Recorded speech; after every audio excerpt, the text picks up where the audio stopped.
Hi my dears, welcome back to our channel. ఈరోజైతే ఒక new రెసిపీతో మీ ముందుకు వచ్చా. ఏదో కొత్తగా అనుకోకండి, మ్యాక్సిమం అందరికీ తెలిసే ఉండొచ్చు. బట్ నా స్టైల్లో నేను ఎలా చేస్తానో మీకు చూపించడానికి ఈ వీడియో చూస్తున్నారు కదా. వీడియోలో చూపించినవి కందులు అంటారు. మ్యాక్సిమం మీకు అందరికీ తెలిసే ఉంటాయి. ఇవైతే ఒక నైట్ మొత్తం నానబెట్టుకొని మార్నింగ్ ఒక 2 విజిల్స్ వచ్చేంత వరకు బాగా ఉడికించుకోవాలి. అవి ఉడికే లోపల మనం మిక్సీలో ఉల్లిపాయలు, ఒక పెద్ద సైజు 2 ఉల్లిపాయలు, టమాటాలు ఒక 2, కొంచెం ధనియాలు, జీలకర్ర, అలానే ఒక 5-6 మిరపకాయలు, ఎండు మిరపకాయలు, ఒక 4-5 రెమ్మలు వెల్లుల్లి రెక్కలు వేసుకొని బాగా గ్రైండ్ చేసుకోవాలి. వీడియోలో చూపిస్తున్నాను కదా, ఆ రకంగా అన్ని క్వాంటిటీలో వేసుకొని బాగా గ్రైండ్ చేసుకుంటే ఒక పేస్ట్లా అవుతుంది. అందులో వాటర్ ఏం యాడ్ చేయవసరం లేదు.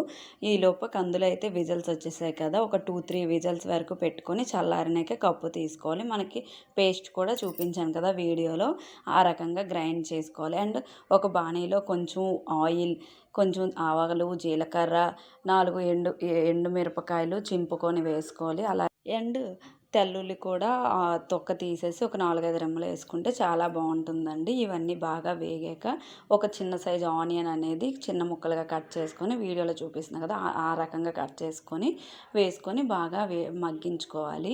మీకు ఆనియన్స్ అనేవి చిన్న సైజు దొరికితే ఆనియన్ మొత్తాన్ని చిన్న ఆనియన్స్ కానీ ఉంటే అవి వేసుకొని బాగా మగ్గాక మనం ముందుగా రెడీ చేసి పెట్టుకున్న పేస్ట్ కూడా వేసి బాగా పచ్చివాసన పోయేంత వరకు బాగా వేయించుకోవాలి.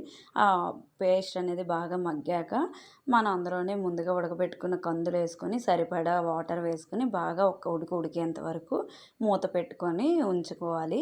అది మరిగే లోపల మనం ఒక గిన్నెలో వరిపిండి అండి, చూసారు కదా, రైస్ ఫ్లోర్ అందరికీ తెలిసే ఉంటుంది కదా. రైస్ ఫ్లోర్ అయితే ఒక 2-3 స్పూన్స్ తీసుకొని అందులో కొంచెం వాటర్ వేసి బాగా కలుపుకోవాలి. ఉండలు లేకుండా కలుపుకోవాలి. అది ఆ కన్సిస్టెన్సీ అనేది నేను వీడియోలో చూపించినట్టుగా ఉంటే మనకి కర్రీలో చాలా బాగుంటుంది. లేదంటే పల్చగా అయిపోవడం, థిక్గా అయిపోవడం అవుతుంది. చూస్తున్నారు కదా వీడియోలో చూపించినట్టుగా ఆ వాటర్ వేసుకొని బాగా బబుల్స్ లేకుండా కలుపుకోవాలి. అదేమో బాగా ఉడికిన ఈ కందుల మిశ్రమంలో కొద్దిగా కలుపుకుంటూ వేసుకోవాలి. వేస్తే ఇంక అంతేనండి. బాగా ఒక ఉడికినించాక వేడి అన్నంలో తింటే చాలా బాగుంటుంది. తప్పకుండా ట్రై చేయండి గైస్. Thank you, bye.